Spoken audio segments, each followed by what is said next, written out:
అందరికీ నమస్కారం. నా పేరు రమ. వెల్కమ్ బ్యాక్ టు మది దోచిన కథలు. కాంట్రాక్ట్ మ్యారేజ్ 39వ భాగం. రచయిత తనూషా రెడ్డి గారు.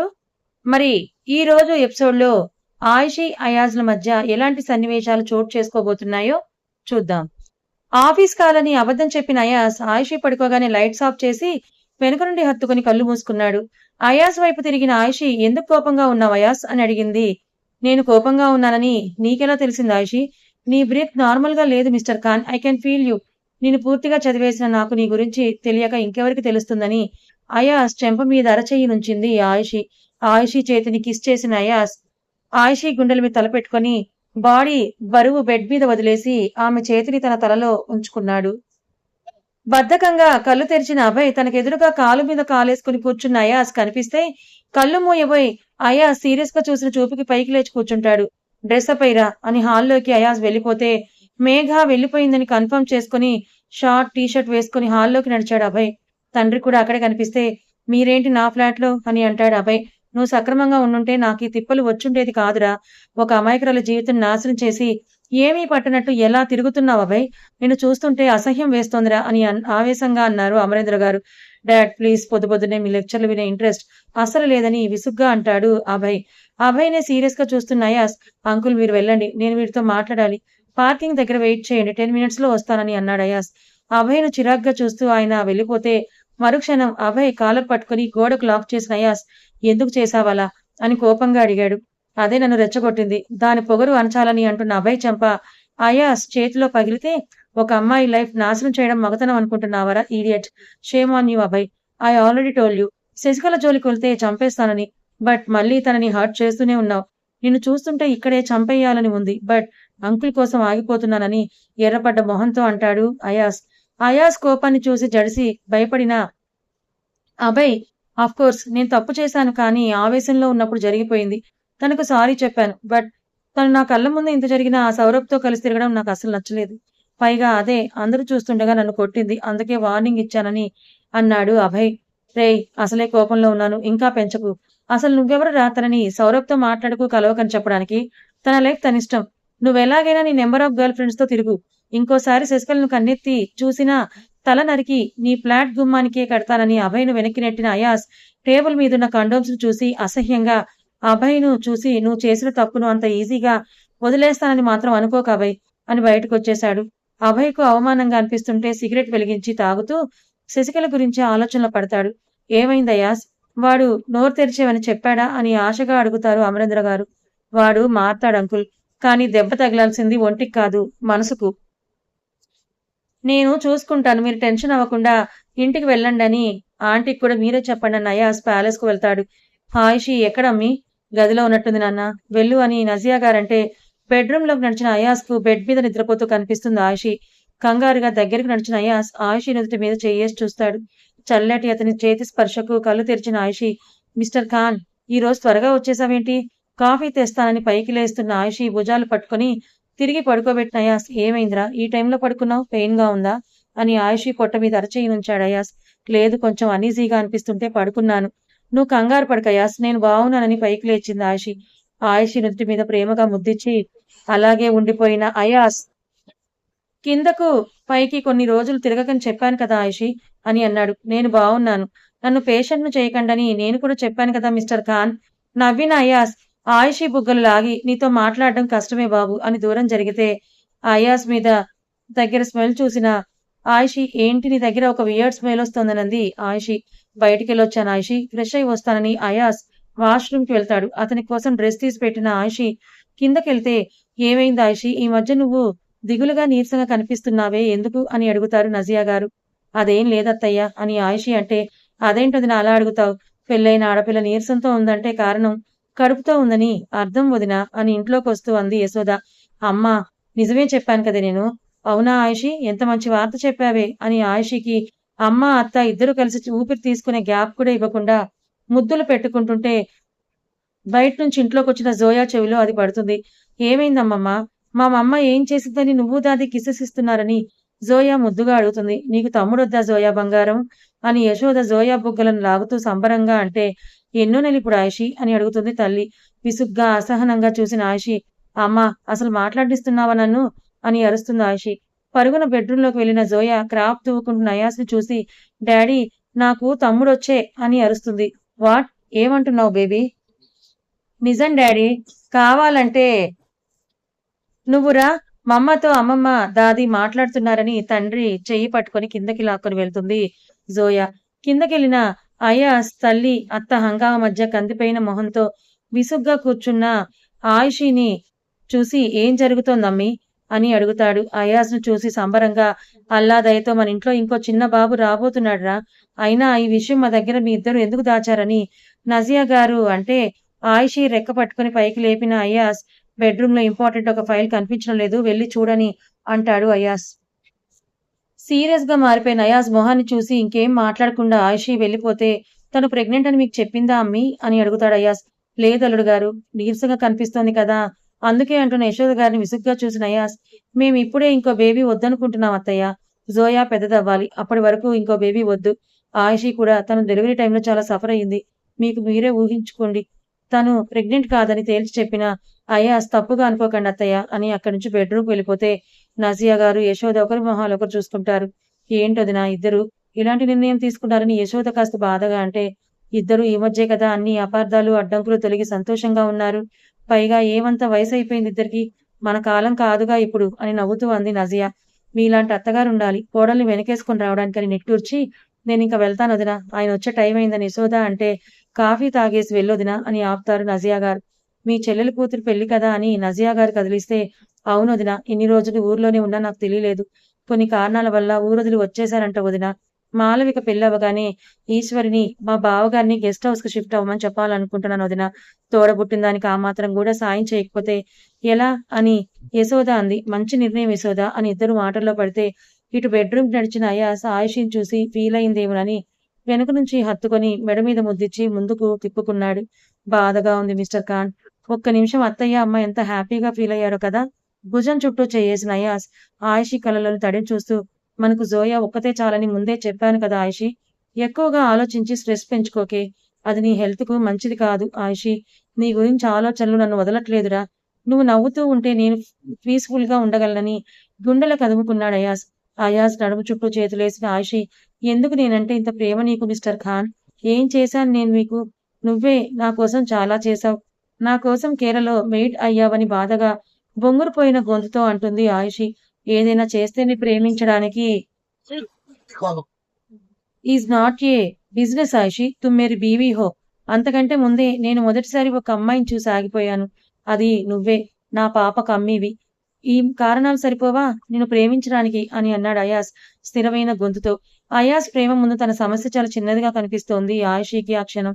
నేను సర్జరీ చేయించుకుంటాను మిస్టర్ ఖాన్ అని ఆయుషి అంటే, నేను డాక్టర్తో మాట్లాడాలి, టేక్ రెస్ట్ అని, నేను జోయాను చూసుకుంటానని కూతురికి బాత్ చేయించి నైట్ డ్రెస్ వేసిన అయాస్ ఆయుషి తననే చూస్తుంటే, నీకు బాత్ చేయించినా అలా చూస్తున్నావు అని అడుగుతాడు అయాస్. జోయా తండ్రిని తల్లిని చూస్తూ, మమ్మ రిమూవ్ యువర్ శారీ, డాడీ నీకంటే బాగా బాత్ చేయిస్తాడని తల తిప్పి తిప్పి చెప్తుంది. అబ్బో అన్నట్టు ఆయుషి మూతి తిప్పితే అయాస్ ఇంటెన్స్డ్ గా చూస్తూ ఎడమ కనుబొమ్మ ఎగరేసి వాష్రూమ్ చూపించాడు. సిగ్గుతో ముఖం ఎర్రగా చేసుకున్న ఆయుషి, మిస్టర్ ఖాన్ అని పిల్లో తీసుకొని విసిరేసి అతని కర్జుకుపోయింది ఆయుషి. కాలేజ్కి వచ్చిన శశికళ క్లాస్ రూమ్ వైపు వెళ్తుంటే అడ్డుగా నిలబడ్డాడు అభయ్. తప్పుకో, నీతో మాట్లాడాలి. ఏంటి అతన్ని చూసుకొని రెచ్చిపోతున్నావు? ఆల్రెడీ అతనికి మ్యారేజ్ అయింది, అతనికి నీకు మధ్యలో సంబంధం అని అంటున్న అభయ్ చెంప ఇంకోసారి పగలగొట్టిన శశికళ అభయ్ను కోపంగా చూస్తూ, ఇంకోసారి నాకు ఎదురుపడినా చంపేస్తాను, నీకు భయపడతానని అస్సలు అనుకోకని సౌరభ్ని చూసి కావాలని సౌరభ్ గారు అని పిలిచింది శశికళ.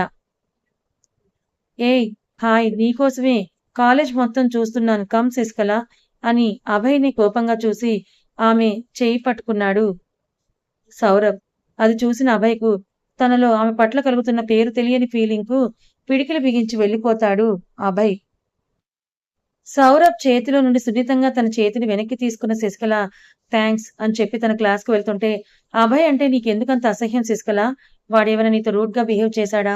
ఒకవేళ నిన్ను హర్ట్ చేసుంటే నాతో చెప్పు శశికళ అని అడుగుతాడు సౌరభ్.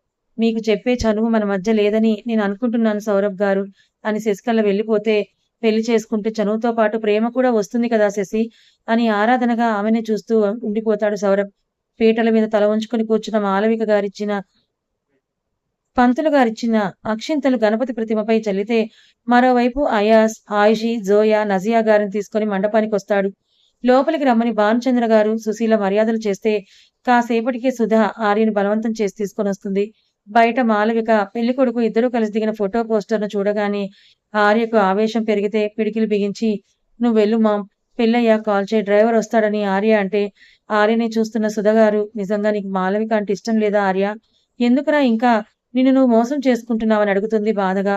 నాకేం బాధ లేదు మామ్, అయితే లోపలికి రా నాతో పాటు ఆర్య అని సుధా కొడుకుని బలవంతం కొద్దీ లోపలికి తీసుకుని వెళ్తే భానుచంద్ర మొహం తిప్పేస్తే ఈశ్వరి సుధా గారిని చూసి ఎదురెళ్లి ఎలా ఉన్నారని పలకరించి ముందు వరుసలో కూర్చోబెడుతుంది. పీటల మీద మాలవికను చూసిన ఆర్య మామ్ నేను కాల్ మాట్లాడేసి వస్తానని ఒక చివరకు వెళ్ళిపోతే అయాస్ పక్కన అటు వరుసలో కూర్చున్న ఆయిషి జోయాను తీసుకుని పీటల మీదకు వెళ్తుంది. పెళ్లి కొడుకు కూడా వచ్చి కూర్చుంటే ఇద్దరు బట్టలు మార్చుకుని రమ్మని పంతులు గారు పంపిస్తే మాలవికను తీసుకుని ఆయిషి ముందుకు నడిస్తే దూరంలో ఉన్న ఆర్య చూపులు అంతమందిలో కూడా మాలవికకు తాకుతాయి. గదిలోకి తీసుకెళ్లిన ఆయిషి పిన్ని నేను రెడీ చేసుకొని వస్తాను, మీరు వెళ్ళండని అంటే యశోద మాలవిక బుగ్గలాగి పెళ్లి కూతురివే కాస్త నవ్వడం నేర్చుకోవే అని అంటుంది. నువ్వు కూడా వెళ్ళమ్మా అని అందరినీ బయటికి తోలేసి జోయాను అయాస్ దగ్గరికి తరిమేసిన ఆయిషి తలుపేసి అసలేం జరుగుతోంది, ఎందుకు ఇష్టం లేని పెళ్లి చేసుకుంటున్నావు, అతనికి నువ్వంటే ఇష్టం ఉంటే అప్పుడు ఏం చేస్తావు మాల, జీవితం అంతే ఇలాగే అబద్ధపు నవ్వు పూసుకొని తిరుగుతావా అని అరుస్తుంది ఆయిషి. మాలవిక తల ఉంచుకొని అతనికి కూడా నేనంటే ఇష్టం అక్క అని చెప్తుంది.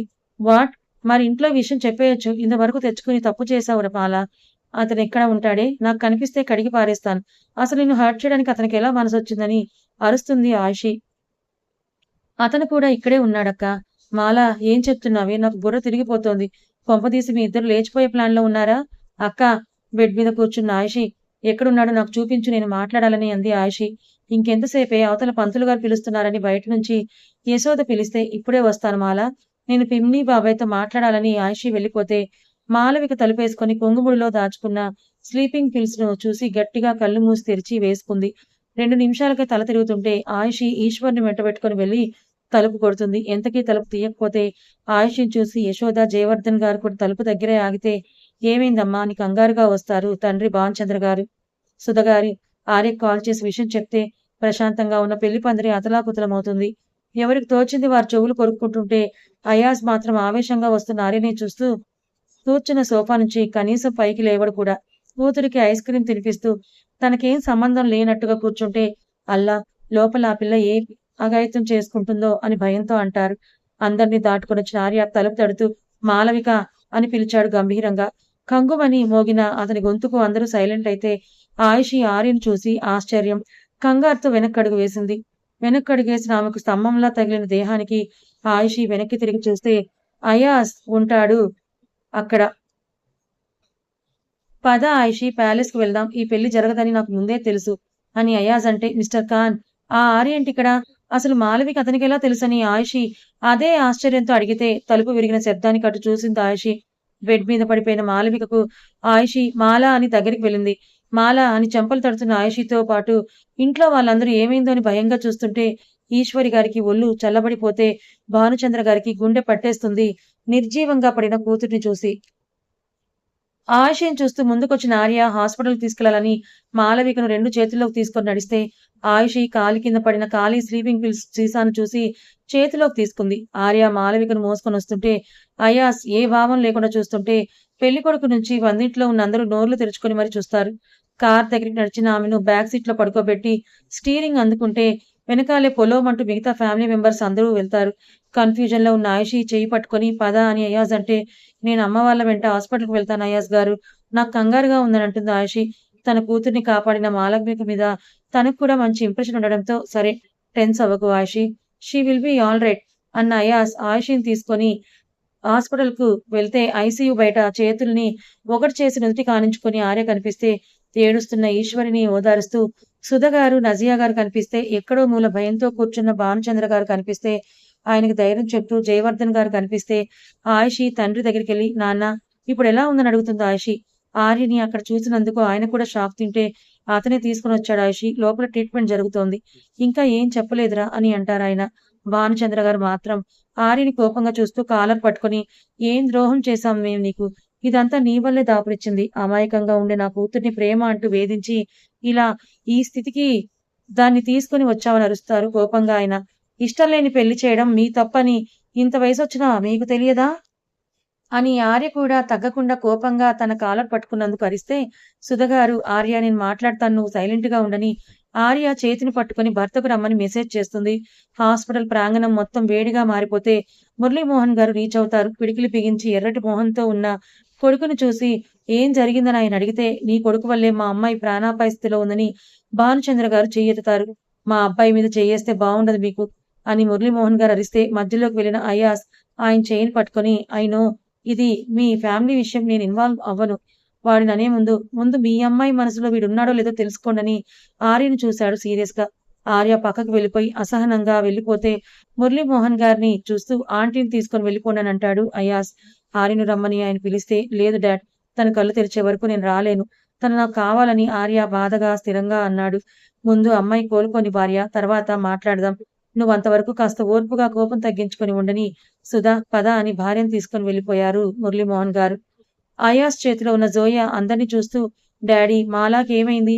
ఎందుకు గ్రాండ్మా ఏడుస్తోందని అడుగుతుంది. మాల కళ్ళు తిరిగి పడిపోయింది కదరా, అందుకే హాస్పిటల్ తీసుకొనొచ్చారని కూతురికి సర్ది చెప్పాడు అయాస్.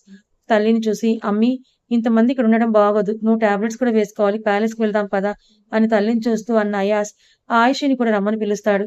ఇలాంటి సమయంలో వదిలేసి వెళ్ళలేని ఆయుషి, నేను పిన్నితో ఉంటాను మిస్టర్ ఖాన్, మీరు పాపం తీసుకొని వెళ్ళండి, మాలాకు స్పృహ రాగానే వచ్చేస్తానని ఆయుషి అంటే అసహనంగా చూసిన అయాస్ ఆయుషి చేయి పట్టుకుని పక్కకు లాక్కొని వెళ్ళి, నీకు నీ హెల్త్ గురించి కేర్ లేదేమో ఆయుషి, నాకుందని అరుస్తాడు అయాస్. ప్లీజ్ అట్లీస్ట్ ఈవినింగ్ వరకైనా ఉండొచ్చేస్తాను ప్లీజ్ అయాస్ గారు అని ఆయుషి అంటే, ఓకే ఈవినింగ్ డ్రైవర్ వస్తాడు, నేను రానని ఆర్యని చూసి, నీతో మాట్లాడాలని అన్నాడు.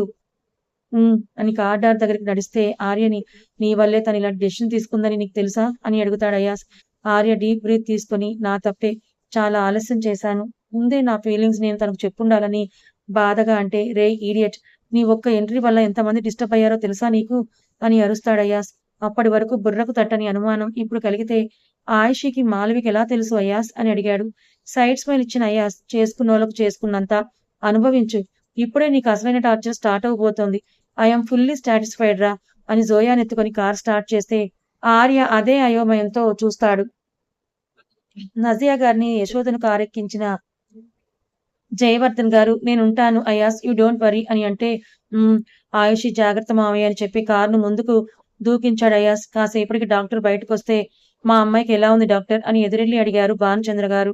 ఆర్య ఏం చెప్తారో అని ఆతృతగా చూస్తుంటే, డోంట్ వరీ, సమయానికి తీసుకొని రావడం వల్ల తను సేవ్ చేయగలిగాం, ఈవినింగ్ అంతా స్పృహ వస్తుంది, వెళ్ళి చూడొచ్చు, ఇప్పుడు పేషెంట్ను డిస్టర్బ్ చేయకండి చెప్పి డాక్టర్ వెళ్ళిపోతే ఆయుషి ఆర్య మొహంలో రిలీఫ్ ను చూస్తుంది. పిన్ని, తనకు బాగుంది కదా, టెన్షన్ అవ్వకని క్యాంటీన్ కి నడిచింది ఆయుషి. భానుచంద్ర గారు కూతుర్ని బయట నుంచే చూస్తుంటే జయవర్ధన్ గారు డాక్టర్తో మాట్లాడి, భాను నీతో మాట్లాడాలి, అలా బయటికి వెళ్దాం రా, ఈశ్వర్ ఇక్కడే ఉంటుందిలే అని ఇద్దరు బయటికి వదిలారు. ఆయుషి వెనకే నడిచిన ఆర్య ఆయుషి కూర్చుని చేరుకు ఎదురుగా కూర్చొని, ఎలా ఉన్నావు ఆయుషి అని అడిగాడు ఏ భావం లేకుండా. చివాల్న చూసిన ఆయుషి, సో మాలవిక మనసుతో ఆడుకుంది నువ్వే అన్నమాట అని కోపంగా అంది. లేదని అబద్ధం చెప్పలేను, నిజమే ఆయుషి అని ఆర్య అంటే, ఇంకెంతమంది ఆడపిల్లల జీవితాలతో ఆడుకుంటావా ఆర్య, బాబాయ్ చెప్పింది నిజమే, నీ వల్లే తను ఈ రోజు హాస్పిటల్ బెడ్ మీద ఉందని కోపంగా అంది ఆయుషి. నన్ను మాట్లాడినివ్వు ఆయుషి అని ఆర్య బాధగా అంటే, ఏం చెప్తావ్ అని అరుస్తుంది ఆయుషి. మేడం ఇది హాస్పిటల్, ప్లీజ్ చిన్నగా మాట్లాడండి అని నర్స్ చెప్పి వెళ్తే ఆర్య ఆయుషి ముందుకు టేబుల్ పై వాలి తనకు మాలవికకు న్యూజెర్సీలో పరిచయం నుంచి ఇప్పటి వరకు జరిగింది మొత్తం చెప్తాడు. అందులో ఆర్య తప్పే ఎక్కువగా ఉండడంతో ఆర్యని కోపంగా చూస్తూ, నువ్వు ఇంకా మారలేదు ఆర్య, షీ సో ఇన్నోసెంట్, తనని ఎలా హర్ట్ చేయాలనిపించింది నీకు, నిన్ను చూస్తుంటే నాకు చాలా కోపం వస్తోంది, you don't deserve Malavika Arya, go to hell అని కోపంగా చెప్పి హాట్ కాఫీ తీసుకొని వెళ్ళిన ఆయుషి ఈశ్వరి గారికి ఇస్తుంది. అక్కడే కాసేపు గడిపిన ఆర్య సిగరెట్ తాగుతూ కళ్ళు మూసుకున్నాడు. ఏంటన్నయ్య నువ్వు చెప్పేది, వాడికి నా కూతుర్నివ్వడం ఏంటని అరుస్తారు భానుచంద్ర గారు. అది కాదు భాను, మాలవిక కూడా నా కూతురితో సమానమే, నేను చెప్పేది అర్థం చేసుకోవడానికి ప్రయత్నించు, అమ్మాయి నిజంగా అతన్ని ప్రేమిస్తుంటే నువ్వు మరో సంబంధం తెచ్చినా తను మళ్ళీ ఇలాంటి అఘాయిత్యం చేయదని గ్యారెంటీ లేదు, ఒకసారి మాలవిక సైడ్ నుంచి కూడా ఆలోచించు, అతను నాకు నచ్చడు, కానీ అతని తండ్రికి సొసైటీలో మంచి పేరున్న వ్యక్తిని నచ్చచెప్పడానికి ప్రయత్నిస్తాడు జయవర్ధన్ గారు. సౌరభ్ శశికళను ఒకటిగా చూస్తున్న అభయ్ కళ్ళు అగ్ని నేత్రాలుగా మారితే శశికళ మీదున్న ఫీలింగ్ ఏంటో అతనికి అంత చిక్కదు. క్లాస్ రూమ్ లో ఒంటరిగా కూర్చున్న శశికళను విండో నుండి చూశాడు అభయ్. అతని చేతిలో తన జీవితం నాశనమైనప్పటి నుండి కుమిలిపోతూనే ఉన్న శశికళ అదే వైరాగ్యంతో ఎటో చూస్తూ కాళ్ళని పైకి తీసుకుని మోకాళ్ళ మీద మొహం దాచుకుంది. వాడిపోయిన ఆమె మొహం, ఆమె కన్నీళ్లు అభయ్ చేసిన తప్పును ముల్లుగా అతని మనసును గుచ్చుతాయి. మెల్లిగా భారంగా రెప్పలను కదిలించి కళ్ళు తెరిచిన మాలవికకు ఎదురుగా తల్లి కనిపిస్తే అమ్మా అని పిలిచింది. మాల అని మాలవిక తలను గుండెలకు హత్తుకొని ఎంత పని చేశావే అని ఏడుస్తుంటే తల్లి ఆరోగ్యం దృష్ట్యా అమ్మా ఎక్కువగా ఏడవకు, నాకేం కాలేదుగా ఇప్పుడు అని మాలవిక అంటే మరెందుకు ఎలాంటి నిర్ణయం తీసుకున్నావని ఆయుషి లోపలికి వస్తూ కోపంగా అడిగింది. తల వంచుకుంది మాలవిక. పిన్ని, మాల బాగుంది కదా, మీరు బయటికి వెళ్ళేదైనా తినేసి రండని మాలవిక చెయ్యి పట్టుకొని అతనే నిన్నిక్కడి దాకా మోసుకొని తీసుకుని వచ్చాడు. మాల, ఏదైనా ఇప్పుడే తెలుసుకో, నువ్వు నా చెల్లెలివి, నీలో నువ్వు సఫర్ అవ్వడం నాకు అసలు ఇష్టం లేదని బయటికి నడిచింది ఆయుషి. ఆర్య లోపలికొస్తే మాలవిక కళ్ళల్లో అదే మెరుపు. అతన్ని చూసిన ప్రతిసారి గుండె గట్టిగా కొట్టుకుంటుంది. హార్ట్ బీట్ రైజ్ అవ్వడం మానిటర్లో చూసిన ఆర్య ఇప్పుడు ఎలా ఉందని క్యానులా పెట్టిన చేతిని తన చేతిలోకి తీసుకొని అడిగాడు. అన్న మాలవిక దగ్గరుండి నా పెళ్లి చేయాలని వచ్చారా సార్ అని అడిగింది మాలవిక. మాలవికనే చూస్తూ I love you Malavika, I'm a pool, నీ విషయంలో చాలా మూర్ఖంగా బిహేవ్ చేశానని బాధగా అన్నాడు ఆర్య. మాలవిక ఆర్యని చూస్తూ తప్పు చేశాను సార్, మిమ్మల్ని ప్రేమించకుండా ఉండాల్సింది, తప్పంతా నాదే, మీరెందుకు నిందించుకుంటారు సార్ అని మాలవిక బాధగా అంటే మాలవిక అని ఆమె చేతిని సున్నితంగా ప్రెస్ చేశాడు ఆర్య. చేతిని వెనక్కి తీసుకొని ప్లీజ్ సార్, మిమ్మల్ని చూస్తుంటే నా మీద నాకే కోపంగా ఉంది, వెళ్ళిపోండి, తిరిగి న్యూజెర్సీ వెళ్ళిపోతానని అన్నారు కదా, వెళ్ళిపోండి అని బాధగా మాలవిక అంటే ఆమె కన్నీళ్లను చూడలేక బయటకు వచ్చిన ఆర్య డ్రైవర్ సార్ మేడం పంపించారని ఎదురొస్తే తననే కోపంగా చూస్తున్న భానుచంద్ర గారిని చూస్తూ వెళ్ళిపోతాడు ఆర్య. ఆయుషిని తీసుకుని జయవర్ధన్ గారు ప్యాలెస్ ముందు డ్రాప్ చేసి ఇవన్నీ ఆలోచించి నీ మనసును పాడు చేసుకోక ఆయుషి, మీ మధ్య దూరం రాకూడదని గుర్తుంచుకో అని ఆయన అంటే ఆర్య మళ్ళీ నాకు ఎదురు పడతాడని అనుకోలేదు నాన్న, మాలవిక గురించి ఆలోచిస్తుంటే భయంగా ఉందని ఆయుషి అంటే వాడు నీ చెల్లెల్ని ప్రేమిస్తున్నాడు ఆయుషి, వాడి కళల్లో భయం నేను చూశానని అన్నారు జయవర్ధన్ గారు. ఏమంటున్నారు నాన్న, ఆర్య మాలవికకు కరెక్ట్ అని అంటున్నారా? లేదురా, వాడికి తనపై ప్రేమ ఉందని అంటున్నాను. జోయా నీ కోసం చూస్తుంటుంది, వెళ్ళు, మార్నింగ్ అమ్మను హాస్పిటల్ డ్రాప్ చేసి నేను ఆఫీస్కి వెళ్తానని అంటారు జయవర్ధన్ గారు. సరే నాన్న, లోపలికి రావచ్చు కదా అని ఆయుషి అంటే వద్దురా, అమ్మ ఒక్కటే ఉందని కూతుర్ని డ్రాప్ చేసి వెళ్ళిపోతారు జయవర్ధన్ గారు. కథ ఇంకా ఉంది. మరి ఆర్య అయాజ్ అన్నట్టుగా అటు ఆయుషి ఇటు మాలవిక ఇద్దరి మధ్య పాపం నలిగిపోతున్నాడు. మరి మాలవికకి ఆర్య ప్రేమించింది తన అక్కనే అని తెలిస్తే ఎలా రియాక్ట్ అవుతుంది? ఆర్యని అపార్థం చేసుకుంటుందా? మరి ఆర్య మాలవికల పెళ్లికి అయాజే అందరినీ ఒప్పిస్తాడా? మరి ఆయుషి అందుకు ఒప్పుకుంటుందా? మరి అభయ్ శశికళ సౌరభ్లు దగ్గరగా ఉంటే ఎందుకు చూడలేకపోతున్నాడు? తర్వాత ఏం జరగబోతుంది తెలుసుకోవాలనుకుంటే ఛానల్ని ఫాలో అవ్వండి. కథ నచ్చితే లైక్ చేయండి, హైప్ చేయండి, అలాగే కామెంట్ కూడా చేయండి. Thank you so much.